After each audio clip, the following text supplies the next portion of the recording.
ሰላም የተወደዳችሁና የተከበራችሁ የአሁኑ ስፖርት አድማጭ ተመልካቾቻችን እንደምን ዋላችሁ። የዕለተ አርብ የከሰዓት ስፖርታዊ መረጃዎችን ከአሁኑ ስፖርት ይዘን መጥተናል። በርካታ መረጃዎች እየተሰሙ ይገኛሉ። በተለይም በማንቸስተር ዩናይትድ በኩል አምበሉ ብሩኖ ፈርናንዴዝ ወደ ሳውዲ የሚያደርገው ነገር በአሁኑ ሰዓት ላይ እንግዲህ ከፍተኛ ግፊት እየተደረገበትም ይገኛል። ይህ ተጫዋች ምናልባት በቀጣይ ሳምንት ወደ አልሂላል የሚያደርገውን ጉዞ ሊጀምር የሚችልበትም እድል እንዳለ ነው መረጃዎች እየወጡ የሚገኙት። በአሁኑ ሰዓት ላይ እንግዲህ በገንዘብ ችግር ምክንያት የሚገኘው ማንቸስተር ዩናይትድ በርካታ ተጫዋቾቹን ለሽያጭ ማቅረቡም ይታወቃል። የተጫዋች ከ80 እስከ 100 ሚሊዮን ፓውንድ ለማንቸስተር ዩናይትድ ሊያስገኝም ይችላል የሚሉ መረጃዎች ናቸው እየወጡ የሚገኙት። ይህንንም ገንዘብ በማግኘት ሌሎች ተጫዋቾችን ሁለት ወይም ደግሞ ሶስት ያክል ተጫዋቾችን በሱ ገንዘብ የማምጣት ፍላጎት እንዳላቸው ከሰር ጂም ራትክሊፍ የሚወጡ መረጃዎች እየተሰሙ ይገኛሉ። ምንም እንኳን አሰልጣኝ ሩበን አሞሪም ብሩኖ ፈርናንዴዝን እሱ ላይ ተመስርቼ ክለቡን እሰራለሁ የሚል ሀሳብን ቢሰጡም የተጫዋች ወደ ሳውዲ ፕሮ ሊግ የሚሄድ እድል እንዳለውም ነው መረጃዎች እየወጡ የሚገኙት። ሌላኛው ከአርሰናል የምንሰማው መረጃ ደግሞ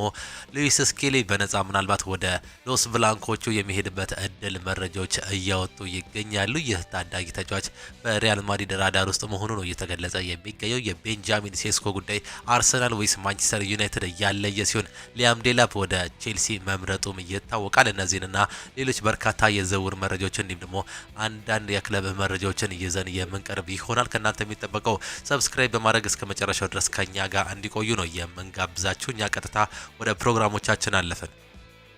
ክርስቲያን ሮሜሮ እንግሊዝ መኖር ከባድ ነው ሲል ሀሳቡን ሰጥቷል። አርጀንቲናው የቶተናም ተከላካይ ስፍራ ተጫዋች የሆነው ክርስቲያን ሮሜሮ እንግሊዝ ውስጥ መኖር በጣም ከባድ እንደሆነበት ነው የገለጸው። እንግሊዝ ለመኖር ከባድ ነው ያለው ክርስቲያን ሮሜሮ ለኔ ብቻ አይደለም፣ እኔ ወደ ልምምድ ሄጄ መስራቴን እወደዋለሁ፣ ነገር ግን ለቤተሰቤ በጣም ከባድ ነው በማለት ነው ሀሳቡንም እየሰጠው። ለቤተሰቦቼ በጣም ከባድ ነው፣ ሁልጊዜም በዝናብና ቀዝቃዛ ምክንያት ዘግተው ነው የሚቀመጡት፣ እነሱ እየተሰቃዩ ይገኛሉ ሲል ክርስቲያን ሮሜሮ ተናግሯል። አክሎም በላሊጋ መጫወት እፈልጋለሁ፣ የምናፍቀው ነገር እዛ ቀጣይ ሀገሬን ማድረግ እፈልጋለሁ፣ በዛ መጫወት ያስደስተኛል ሲል ነው ሀሳቡንም መስጠት የቻለው። ከዚህ በፊት ባርሴሎና የሱ ተጫዋች ፈላጊ መሆኑ አይዘነጋም። አንጌል ዲማሪያ ወደ ልጅነት ክለቡም ተመልሷል። አርጀንቲናው የፊት መስመር ተጫዋች የሆነው አንጌል ዲማሪያ ልጅነት ክለቡን ሮዛሪዮ ሴንትራልን ከ18 ዓመት ቆይታ በኋላ መመለሱ ነው የተገለጸው። አንጌል ዲማሪያ ከፖርቹጋሉ ክለብ ቤኔፊካ ጋር ያለውን ኮንትራት በቀጣይ ወር ሲጠናቀቅ ክለቡን እንደሚታወቅ ማሳወቁ የተገለጸ ሲሆን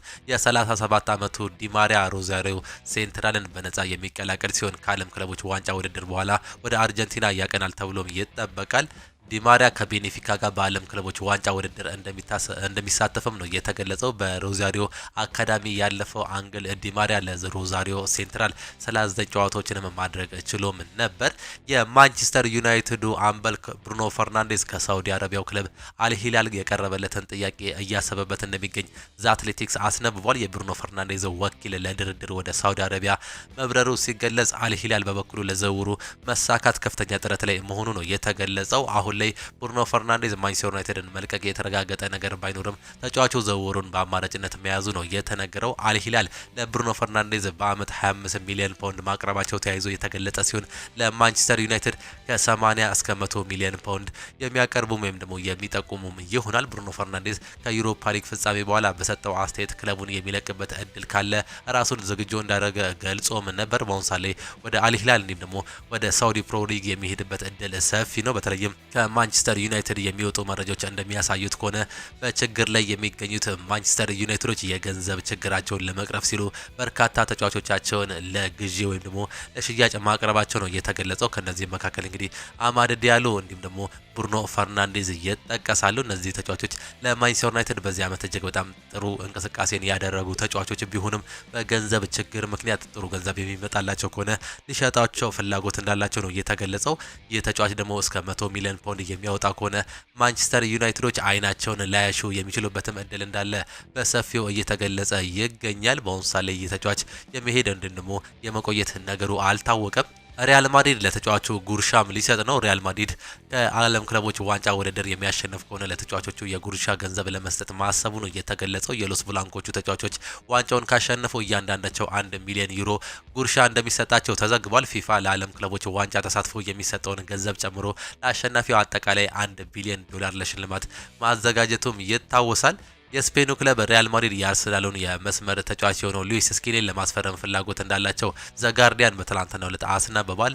እንግሊዛዊው የመስመር ተጫዋች ሉዊስ ስኬሊ በአርሰናል ቤት እስከ 2026 የሚያቆዩ ኮንትራትም አለው። ይሁን እንጂ መድፈኞቹ አሁን ላይ ውሉን ለማራዘም እያደረጉ የሚገኙት ድርድር በጥሩ ሁኔታ ላይ እየተጓዘ እንዳልሆነ ነው ዘገባው የሚያሳየው። ሎስ ብላንኮቹ በበኩላቸው የሉዊስ ስኬሊን ኮንትራት ማራዘም ሁኔታ እየተከታተሉ መሆኑም መረጃዎችም ያሳያሉ። ሪያል ማድሪድ ዝውውሩ ከተሳካላቸው ተጫዋቹን በሚቀጥለው ክረምት ውሉ ሲጠናቀቅ በነፃ ማስፈረም እንደሚፈልጉ መረጃዎች ያሳያሉ። ሪያል ማድሪድ ቀደም ብሎ ትሬንት አሌክሳንደር አርኖልድን ለዓለም ክለቦች ዋንጫ ለማጫወት ለሊቨርፑል 10 ሚሊዮን ፓውንድ ለመክፈል ከስምምነት ላይ መድረሱ ትላንትና ይፋ ተደርጓል።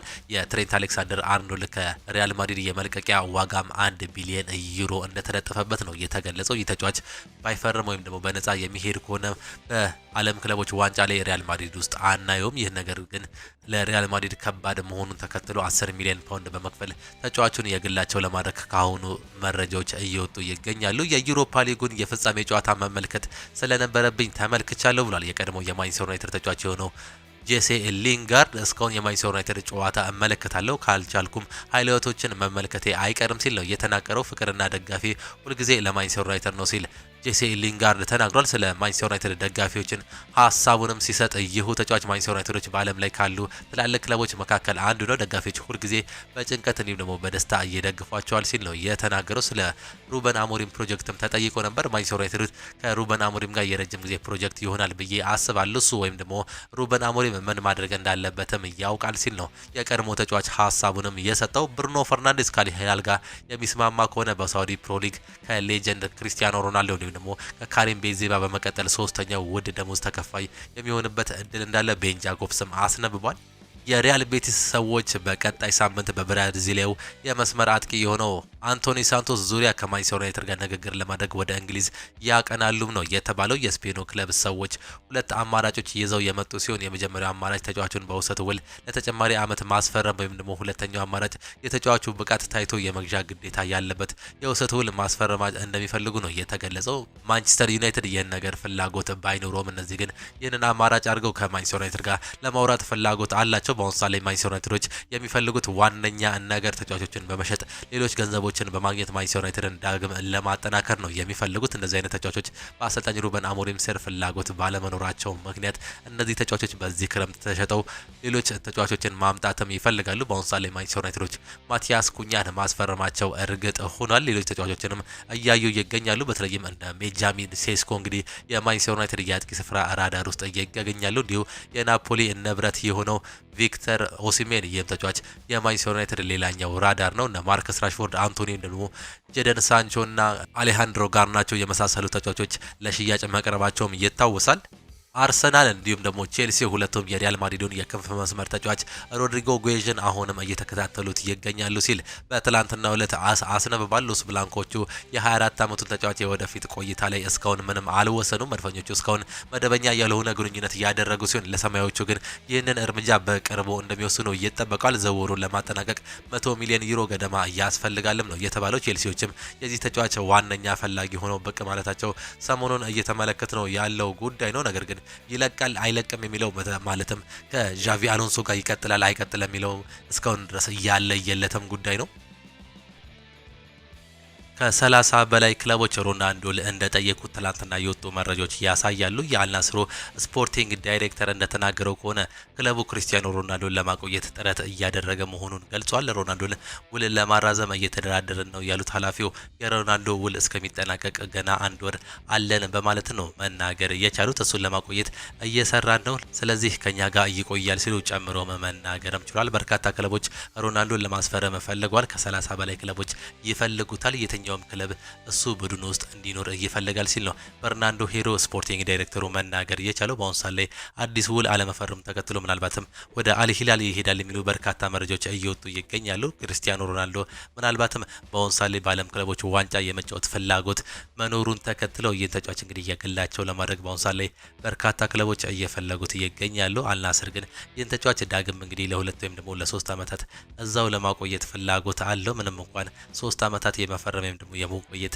እድል ባይኖረው እንኳን ለተጨማሪ 1 ዓመታት እዛቸው በሳውዲ ሊግ በአልናስር እንዲቆይ ፍላጎት እንዳላቸው ስፖርቲንግ ዳይሬክተሩ ጨምሮ መናገርም ችሏል። በትላንትናው ዕለት በሰጠው ጋዜጣዊ መግለጫ አርሰናል ተጫዋች ለማስፈረም ከጫፍም ደርሷል። የሰሜን ለንደን ክለብ አርሰናል የማርቲን ዙቢሜንዲን ዝውውር ለማጠናቀቅ የመጨረሻ ምዕራፍ ላይ እንደሚገኝ ነው የተገለጸው። መድፈኞቹ አሁን ላይ የተጫዋቹን ዝውውር ለማጠናቀቅ የቪዛ ሕክምና ምርመራውን ለማድረግ ዝግጅት መጀመራቸው ነው የተገለጸው። አርሰናል አስፈላጊ ሁኔታዎችን መስመር ካስያዙ በኋላ ዝውውሩን በይፋ ያሳውቃሉ ተብሎም ይጠበቃል። አርሰናሎች ማርቲን ዙቢሜንዲን ወደ ስብስባቸው እንደሚቀላቀሉ እርግጠኛ መሆናቸው ነው የተገለጸው። ማርቲን ዙቢሜንዲ የአርሰናል የዝውውር የመጀመሪያ ፈራሚ እንደሚሆን ለክለቡ ቅርብ የሆኑ ምንጮች አረጋግጧል። አርሰናል በቀጣይ ተጫዋቹ በሪያል ሶሴዳድ ያለውን 60 ሚሊዮን ዩሮ ውል ማፍረሻም ይከፍላሉ ነው የተባለው።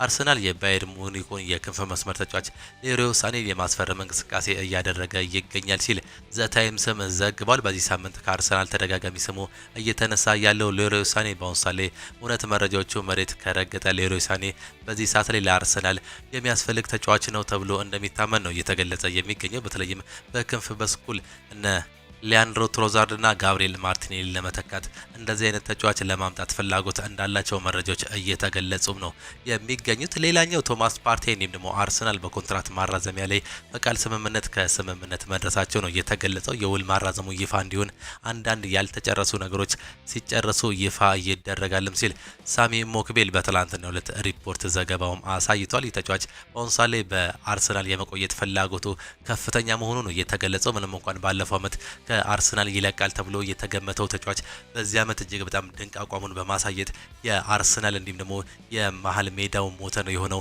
ቶማስ ፓርቴ እጅግ በጣም ድንቅ አቋሙን በአርሰናል ቤት ማሳየትም ችሏል። ይህን ተከትሎ አርሰናሎች የግላቸው እዚህ እንዲቆይ ፍላጎታቸው ከፍ ማለቱ ነው የተገለጸው። አሰልጣኝ ሚኬል አርቴታም እሱን ለማቆየት ከፍተኛ ጥረትም ያደርጋሉ። እናቴን ለሰደቡ አክብሮት የለኝም ብሏል አማድ ዲያሎ። የማንቸስተር ዩናይትድ የፊት መስመር ተጫዋች የሆነው አማድ ዲያሎ ትላንትና በማሌዥያ ከክለቡ ደጋፊዎች ተቃውሞ ሲቀርብበት ተስተውሏል። በማሌዥያ የክለቡ ደጋፊዎች ኢላማ ተደርገው ሲሰደብ የነበረው አማድ ዲያሎ ለደጋፊዎች ምላሽ ሲሰጥ ታይቶ መነጋገሪያ ሆኖም ነበር። ስለ ሁነቱ የተጠየቀው አማድ ዲያሎ እኔ ለሰዎች ትልቅ ክብር አለኝ ያለ ሲሆን አክሎም ነገር ግን አክብሮቴ በእናቴ ለመጡ እንዲሁም ደግሞ እናቴ ለተሳደቡ አይደለም በማለት ነው የተናገረው። አማድ ዲያሎ ጨምሮም ምናልባት ለደጋፊዎች በዛ መንገድ ምላሽ መስጠት አልነበረብኝም፣ ነገር ግን ባደረጉት ነገር አልጸጸትም ሲል ነው ሀሳቡን መስጠት የቻለው። በማሌዥያ ከምርጥ ሰዎች ጋር አስደሳች ጊዜ ነበረንም ሲል አማድ ዲያሎም ተናግሯል።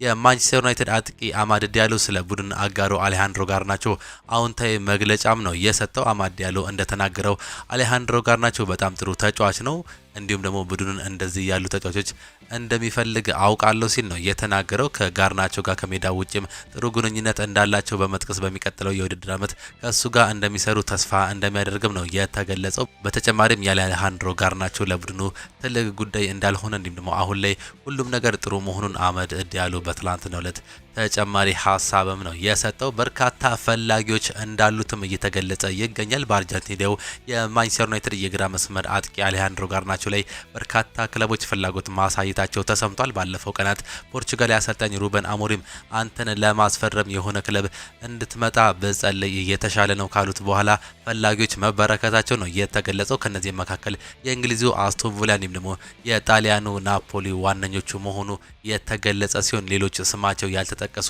5 ክለቦችም ተጫዋቹን በቅርበት እየተከታተሉ እንደሚገኙም ካች ኤንድ ኦፍሳይድም አስነብቧል።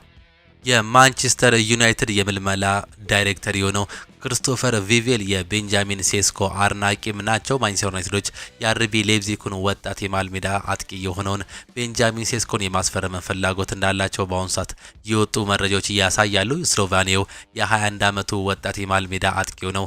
በማንቸስተር ዩናይትድ የአጥቂ ራዳር ውስጥ የሚገኝም አጥቂ ነው። የማንቸስተር ዩናይትድ የምልመላ ዳይሬክተር ክሪስቶፈር ቪቬል ባለፈው ወር ወደ ጀርመን ባቀኑበት ወቅት ቤንጃሚን ሴስኮን ተመልክተውት እንደነበር መረጃዎችም ያሳያሉ። ከዚህ በፊት ቤንጃሚን ሴስኮ በወጣትነቱ 16 ዓመቱ እያለ ክሪስቶፈር ቪቬል ለኦስትሪያው ክለብ ሬድ ቡል ሳልስበርግ እንዲፈርም አድርጎት እንደነበር መረጃዎችም ያሳያሉ። ዘገባው የጀርመኑ ሚዲያ ቢልድም ነው።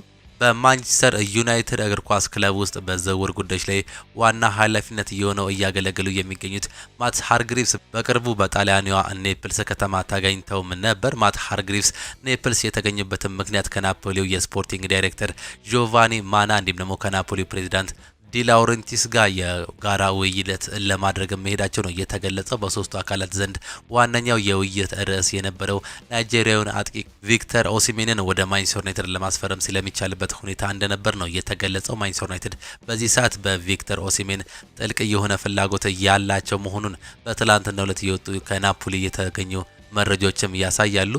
ለውቅ የስፔን ጋዜጣ በመጻፍ የሚታወቀው አልበርት ፈርናንዴዝ በማርከስ ራሽፎርድ ዙሪያ ተከታዩን ሀሳብም ሰጥቷል። የስፔኑ ክለብ ባርሴሎና ራሽፎርድን ማስፈረምም ይፈልጋል። ባርሴሎናዎች ማርከስ ራሽፎርድን ማስፈረም የሚፈልጉበት መጀመሪያው በውሰት ውል ወስደው ከዚያም በውሉ ላይ ተጫዋቹን በግዴታ በቋሚ የኮንትራት ማስፈረም አንቀጽን በማካተት እንደሆነ ነው የተገለጸው። በውሰት ውል ከዛ በኋላ 30 ሚሊዮን ፓውንድ እንዲሁም ደግሞ ተጨማሪ ቦነስ ክፍያ ውሉ ላይ በማካተት ተጫዋቹን በግዴታ የቋሚ ኮንትራት ማስፈረምም የሚችል የዝውውር ጥያቄ ለማንሳት ማንቸስተር ዩናይትዶች ማቅረባቸው ፍላጎት እንዳላቸው ነው የተገለጸው። ብሩኖ ፈርናንዴዝ እንዲሁም አሌሃንድሮ ጋርናቾ በዛሬው ጨዋታ ይሳተፋሉ። ተጫዋቾች ለጨዋታው ዝግጁ ከሆኑ እንዲሁም ደግሞ ካልተጎዱ እነርሱን አጫውታለሁ ሲል ሀሳቡንም ገልጿል። የቡድኑን ሚዛን ለመጠበቅ እየሞከርኩ ነው ሲል ነው አስተያየት እየሰጠው። ተጫዋቾች እየተሻለ እንዲያደርጉ የሚደረጉለት ኃላፊነት የኔ እንዲሁም ደግሞ የሌሎችም ውሳኔ ነው። እኛ ትልቅ ቡድን አለን ድንቅ ሰራተኞችም ጭምር ማለት ነው። ይህንን ተጠቅመን ተጫዋቾቻችንን ማሻሻል አለብን ሲል እየተናገሩም ይገኛሉ። ጉዟችን የአጭር ጊዜ መሆኑን አውቃለሁ። በተቃራኒው በዚህ አጭር ጊዜ ውስጥ ብዙ ቦታዎችን ማካለልም አለብን ሲሉ ተናግሯል። ለምሳሌ ማሌዥያ ደርሰን ወደ ማረፊያ ሆቴላችን ካመራን በኋላ ለአንድ ሰዓት ብቻ ነበር ያረፍነው። ከአንድ ሰዓት በኋላ ደግሞ ልምምዳችንን ሰርተን ነው ወደ ጀርመን እያቀና ነው ሲል ሀሳባቸውን ገልጿል። አሰልጣኝ ሩበን አሞሪም ማንቸስተር ዩናይትድ ሶስተኛ ላይ ተቀምጧል። ታዋቂው የሚዲያ ተቋም አትሌቲክስ አሁን ላይ ውድ ዋጋ ያላቸውን ክለቦች በደረጃም አስቀምጧል። በዚህ መሰረትም የማንቸስተር ዩናይትድ ክለብ የሆነው 4.2 ቢሊዮን ፓውንድ ዋጋ ያወጣል በሚል ሶስተኛ ደረጃ ላይ ማስቀመጡን አትሌቲክስም ዘግቧል። በደረጃው ላይ ማንቸስተር ዩናይትድ በላይ ሆነው የተቀመጡት ብቸኞቹ ክለቦች ሪያል ማድሪድ እንዲሁም ደግሞ ማንቸስተር ሲቲ ናቸው። በ5.22 ቢሊዮን ሪያል ማድሪዶች አንደኛ ደረጃ ላይ የተቀመጡ ሲሆን ማንቸስተር ሲቲ 4.24 ቢሊዮን ዋጋ የተተመነ ክለብ ነው። ማንቸስተር ዩናይትድ ደግሞ በ400 ሺህ ዋጋ እንግዲህ ዝቅ በማለት በ4.2 ሶስተኛ ደረጃ ላይ መቀመጥም ችሏል። በቤልጂየም ፕሮ ሊግ የሚሳተፉ ክለቦች እንዲሁም ደግሞ በፈረንሳይ ሊግ ላይ የሚሳተፉ ክለቦች በሱኖ ኮኔ ላይ ፍላጎትም አላቸው። ብዙ ክለቦች ሴሱ ኮኔን በውሰት ውል የማስፈረም ፍላጎት ያላቸው ሲሆን ሴኮ ኮኔ የዝውውር ሁኔታው በአሁኑ ሰዓት ላይ ያልታወቀ መሆኑ ነው እየተገለጸ የሚገኘው። ከማንቸስተር ዩናይትድ በውሰት የመውጣት እድሉም ሰፊ መሆኑ በአሁኑ ሰዓት ላይ እየተገለጸም ይገኛል። ባለፈው ክረምት የእንግሊዝ ክለብ ቼልሲ ከማንቸስተር ዩናይትድ በውሰት ውል እንዲሁም ደግሞ በ25 ሚሊዮን ፓውንድ ግዴታ ባለው ዝውውር ቋሚ በማድረግ ስምምነት ከማንቸስተር ዩናይትድ ተጫዋቹን ማስፈረማቸውን ይገለጻል። ጄደን ሳንቾን ማለት ነው። የእንግሊዙ ክለብ ቼልሲ ከጄደን ሳንቾ ጋር በዚህ ሲዝን በሊጉ ቶፕ ፎር ሆነው ማጠናቀቅ እንዲሁም ደግሞ በዩሮፓ ሊጉ በኮንፈረንስ ሊግ ዋንጫ ማሳካቱን ተመልክተናል። ቼልሲዎች ከሳንቾ ጋር አሪፍ የሆነ ግልጋሎት ባያገኙም ዝውውሩን ቋሚ ማድረግ ፍላጎት የላቸውም። ቼልሲ እንዲሁም ደግሞ ማንቸስተር ዩናይትድ በሳንቾ ዝውውር ዙሪያ ሲስማሙ ቼልሲዎች ተጫዋቹን በቋሚ ኮንትራት የሚያስፈርሙ ከሆነ 5 ሚሊዮን ፓውንድ ቅጣት እንደሚጠበቅባቸውም ይጠበቃል። ይህን ተከትሎ ቼልሲዎች እንዲህ የሳንቾን ዝውውር ቋሚ ከምናደርግ ይልቅ ለማንቸስተር ዩናይትድ 5 ሚሊዮን ፓውንድ ክፍያ ብንከፍል ይሻላል እያሉ ይገኛሉ ሲል ትላንትና የወጡ የቼልሲ ጥብቅ መረጃዎች ያሳያሉ። ማርከስ ራሽፎርድ ደሞዙን ቀንሶ የስፔኑ ክለብ ባርሴሎናን ለመቀላቀል ወስኗል ሲል አንድ መረጃን ማጋራቱ ነው የተገለጸው። ለባርሴሎና ቅርብ የሆነው እውቁ ጋዜጠኛ ቶኒ ጁዋን ማርከስ ራሽፎርድ በባርሴሎና ቤት ቀጣይ የውድድር ዘመን የምንመለከተው ይሆናል ሲል ነው በእርግጠኝነትም የተናገረው። ቼልሲ ተጫዋችን ለማስፈረምም ተስማምቷል። የምዕራብ ለንደኑ ክለብ ቼልሲ የኢፕስዊች ታውኑን የፊት መስመር ተጫዋች ሊያም ዴላፕን ለማስፈረም ከስምምነት ላይ መድረሳቸው ነው የተገለጸው። ሰማያዊዎቹ የተጫዋቹን ውል ማፍረሻ 30 ሚሊዮን ፓውንድ ለመክፈል ከኢፕስዊች ታውን ጋር ስምምነት ላይ መድረሳቸውን አትሌቲክስም አስነብቧል። የ2 ዓመቱ ሊያም ዴላፕ በግል ከቼልሲ ጋር ከሚያደርገው ስምምነት ችግር እንደማይፈጥር በቅርቡ ስታንፎርድ ብሪጅ እንደሚደርስ መረጃዎች እየወጡ ሲገኙ ትላንትና ዴቪድ ኦርነስቲን እንደዘገበው ከሆነ ምናልባትም ተጫዋች በዚህ ሳምንት የመጨረስ አጋጣሚ ሊኖረውም ይችላል። ምንም እንኳን ማንቸስተር ዩናይትዶች የዚህ ተጫዋች ፈላጊ ቢሆንም ቻምፒየንስ ሊግ አለመግባታቸው የነሱ እንቅፋት ሆኗል ሲልም ተናግሯል።